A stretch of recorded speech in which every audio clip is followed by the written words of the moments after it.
YouTube, it's Lena, and it's time for some favorites and fails of summer. If you guys are new to my channel, first off, thank you for subscribing, obviously. My dog is digging on the floor, I'm sorry. But secondly, I don't do monthly favorites and fails because they end up all being like Ipsy and Birchbox products, because half the time those are the main newer things that I get every month. So I figured I would switch it to the seasons, because at that point, A, I've used a product long enough to know if I really like it or not usually. And I've probably had enough newer stuff come in and out, or rediscovered some old favorites in some cases, to actually produce one of these things and it be meaningful. So anyways, got my ghetto pyramid that I initially got from Cassie from Thrift, but she knows, I told her, I was like, I'm so stealing this, I love this idea. But she actually has a nice little computer graphic. I don't know how to make that, so I just draw it on the board. Anyways, let's start off with the bottom of the pyramid, which is right here. And sadly, considering I did pay for it, it is this MAC nail polish in, what is the name of this color? Mean and Green. Here it is right here. It is from the Villains collection from a while back. I bought this off of a blog sale, and I'm mad at the Strawberry Sweet, whom I bought it from, because she gave me a good price on it, and she got it from a CCO, so it wasn't like sitting around in her collection for forever and a day. And as you can see, I've used most of it up. I'm wearing it right now. Please, I apologize for any possible chips. My nails chip in a day. Like, that's no matter what I use, pretty much they chip in a day. I have bad nails. Anyways, the problem with this is, yes, I have gone through the majority of it because it's actually in my Project Polish. And the reason that I threw it in there is because this takes 3 coats to get any kind of opacity. And to my understanding, what I've heard from other people, that is the case with most MAC nail polishes. So, while I would certainly build up a good back to MAC pile with these in a decent amount of time, I would never pay full price for these. Maybe if I see one on another blog sale that's at a decent price and a color I really like, but as far as paying full price for these, I would never do so. Anyways, next is something that if you watch my Project Pan Roulette videos, you're familiar with, and you are also probably familiar with how much I hate this, because I almost cried when I drew it out, or I think this goes with product in a form that I hate. It is the CoverGirl True Magic The Sun Kisser Bronzer. I only have this little sample that came with one of the mascaras from CoverGirl that I bought. I hate this. It's like, well, why are you using it up? Why don't you just get rid of it? First, I would not curse anybody with this thing. And 2, I love that accomplished feeling that I get from using up something, especially something that sucks. But here is a swatch of it, and I'm sorry, I'm covered in glitter because I just did my makeup collection, my 4-pan eyeshadows, and I swatched a bunch of them, so I am covered in glitter right now. But that is it right there, and I hate the color of this. Like, I tend to go over it with a powder bronzer or contour, in my case, on top. So I try to cover it up, but if this was a slightly different color, it would actually be okay for contouring. Like, I use it with a beauty blender, so it does blend in pretty nicely. But I really hate this color, and I think they discontinued these because I haven't seen these in store lately, so I would say avoid them if you see them at like Big Lots or whatever, but if they're still in stores, avoid them there too. They're not worth the money. Alright, and next, I totally forgot to X this out. That is the second thing of the pyramid. And now third, I swear I'm not trying to hate on MAC, guys, really. There are MAC products that I love, but these past couple of months I've come across a few that just haven't really worked for me. And that is the MAC's Prep and Prime Fix Plus. As you see, I have been going through it because this thing is worth $22, and I got this when MAC emailed out a coupon for $10 off of an order of, I think it was 40, it was 40 or 50. And I also got their makeup wipes, which suck too, but I forgot to put them on this, but they're terrible, don't bother. And one of the problems I have with the wipes is the same problem I have with this, and it's the smell. It's some kind of, well, let's give us a spray. Ah! I do like that it locks. It's some kind of weird perfumey smell. that I don't really care for. I love using this on eyeshadow to, like, you know, foil eyeshadows. It's amazing for that. Now, people don't, I've since found out, because some people on YouTube say that this makes their makeup bulletproof and it's amazing, but I've since found out from other people that are probably closer to real beauty gurus, I would guess, you know, people that makeup is their profession. This is a makeup, not setting spray, but to kind of break away some of that powdery finish when you put on your powder and everything. And it's fine for that, but it doesn't really help. It's a makeup setter, not a makeup prolonger, I guess is the way to say it. And it doesn't prolong my makeup at all. I have been missing my $6 hard candy spray since using this like crazy, but it's huge. I mean, I'm going through it at a pretty decent rate. It's like down to here, and I've had it for about a month and a half. I've actually been using it for like a month and a half now. I bought it way before I ran out of that. But it's 3.4 flowing ounces or 100 milliliters if you're not in the United States. Like everybody else uses the metric system, we just don't for some reason. Anyways, I don't like this. I would never repurchase it because while I like it for foiling eyeshadows, I would never go through it if I just kept it around for foiling eyeshadows, and you can do that with water, so no. Next is something that's controversial, but I will explain why. And it's not that it's a bad product. I think my expectations were off for this product. And it is the Benefit They're Real mascara. I have a sample, but I paid for the sample at some point last year. I needed to round out a Sephora order for like $10, and this was before flash shipping. And I do have like the full wand. I know some people's the ball will break off, but I do have the full wand, so I don't have to worry about that. This is a great mascara if you want lengthening.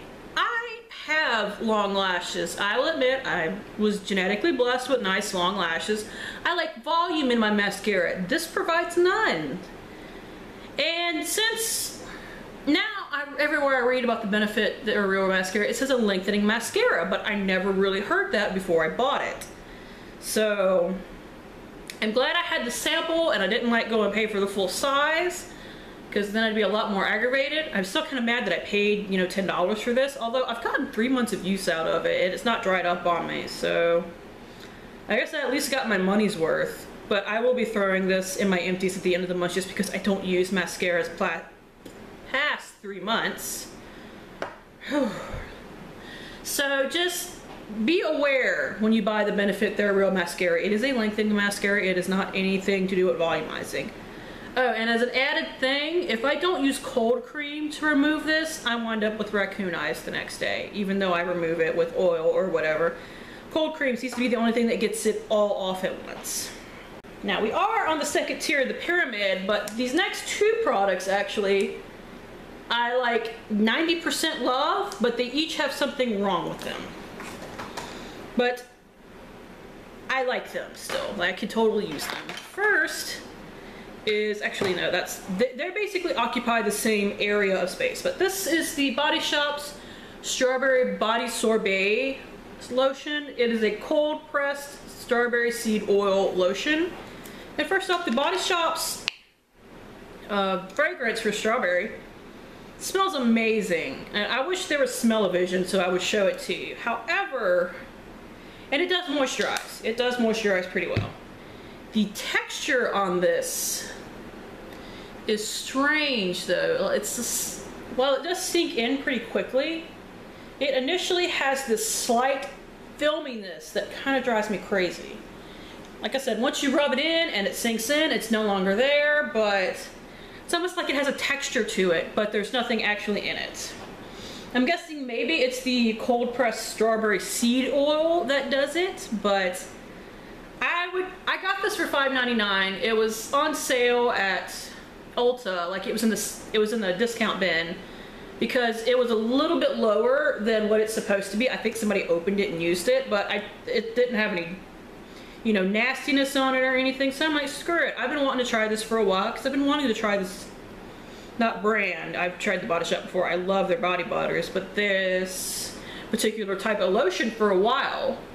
So I'm like, here, it's on sale, let me try it. It is actually in my 12 Imppies of Christmas, that's why there's marks on it. And I'm still enjoying it. It's just that kind of weird film that it has when you first put it on makes me know that I would probably not rebuy it. Anyways, I would say I wish I hadn't blabbed too long, but these are favorites videos.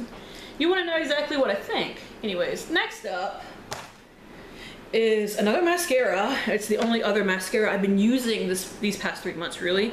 It is the CoverGirl Supersizer Mascara. Now, I will link down below my first impressions video on this, and you get to see me screaming at this wand, and this wand drives me crazy. Come on, focus, baby. There you go. I hate this wand. But the reason why it's not at the bottom of the pyramid is that the formula is fantastic. So if this came, I think this supposedly is supposed to kind of be a dupe of the Benefit Roller Lash, which I got for a 100-point perk from Sephora. I put the little haul that I did on my Instagram, which is always linked in my description box, by the way. Like I said, the formula on this is amazing, and once you figure out the wand, you can work with it. But trying to twirl this like the directions said, you will end up stabbing yourself in the eye. It's what I did on the video. I screamed multiple times at it. But the mascara itself is great. So if you can deal with the wand, I would recommend buying it. Because CoverGirl, you can usually get a coupon for out of the P&G once a month. CoverGirl goes on sale fairly regularly at like CVS and Walgreens because they are a P&G product. It's a good mascara. The wand is just, I hate the wand. Anyways, now it's all products that I genuinely fully like. Let's see, next we have a perfume. Actually, the next two things are perfumes. I'm gonna go ahead and spoil it right now. This one is one I grabbed the wrong one. My bad. This is one I literally just got in my recent Birchbox. And I was initially in love with it because of the name. It is called Juliet Has a Gun. For those, this is not something I've mentioned too often. Maybe in I did a video early last year that was like 50 questions about me or something like that. But one of my favorite bands is Aerosmith, and they had a song called Janie's Got a Gun from the 80s. So when I read that I was getting this perfume and what the name of it was, I was tickled by the name alone because it reminded me of the song. However, this is technically Janie's Got a Gun, not a perfume. It's not a traditional perfume. Its major note is this particular ingredient that is like the back note of a lot of perfumes. Let me spray it and try to describe it. I got it right up my nose too. It does not smell like a traditional perfume. It is not fruity, it is not really floral, it is not really spicy or woodsy either. I don't really know how to describe it, but it is very unique. And I like it. It mixes pretty good with my body chemistry because some perfumes I like when I spray them and then when I put them on me, they reek. This one worked out really well. I don't know if I would buy it in the full size because I have my perfumes that I like that I don't have to order online. I can just literally go to Walmart and buy them or whatever. Either Walmart or Walgreens or whatever, just depending on who carries what. So I don't know if I would ever buy this, but it's a really interesting perfume. And I thought it was really cool. Plus, like I said, the name just made me happy. All right. So we have hit these next to the top tier of the pyramid. Get into the really good stuff. And like I said, this is also a perfume. I got this from Sephora for a sample. It is the Tokyo Milk Dark in Tainted Love. And I hate that it has a stopper. It doesn't have a sprayer. But the perfume is so good, if I get it open, that I don't care. It does have a little dabber doodad. See, this one is very sweet, but it's not really fruity sweet. It's like almost caramel, chocolatey, some kind of candy confectionery sweet. I can't put my finger on exactly what I would call this. I wish I had looked up the notes here. I'll just edit this so that you don't have to sit here with me looking up notes to perfumes. Anyways, it's a really nice perfume. If you can get a sample of it, I would recommend it. I'm assuming you can get it from Sephora since I got a sample from Sephora, so whatever. Sorry, now I'm mad at my computer because it's being a pain in the butt. Alright, almost to the top. Woohoo! This is also from my Project Pan Roulette, which, like I said, I will link all busy videos I mentioned down below. And they are a duo because I wear them together. This is the NYX Prismatic Eyeshadow in Mermaid. Oh my god, it's come loose. Shoot. That is weird. Well, that's not cool. Let's see, it's just Mermaid. Now I have to be careful with it. As you can see, I put a big fat dent in it. I think because it like moved up. Here, let me just swatch it and then carefully put it away. My luck, ladies and gentlemen. Yeah, there's a swatch of it right there. And I wear it on top of this Makeup Forever eyeliner in 12L, which is actually from my Finish 5 by Fall. Let's see if I can get you a swatch with them on top of each other. Not very well, and now I'm afraid to touch that. Anyways, let's be trying. I wear this as a base underneath it, and they mix together in a beautiful way. Like you could still, it doesn't mess with the integrity of the color of the shadow, but you still get a hint of the dark green underneath it. It's just been a really pretty eyeshadow combo that I have been wearing as of late.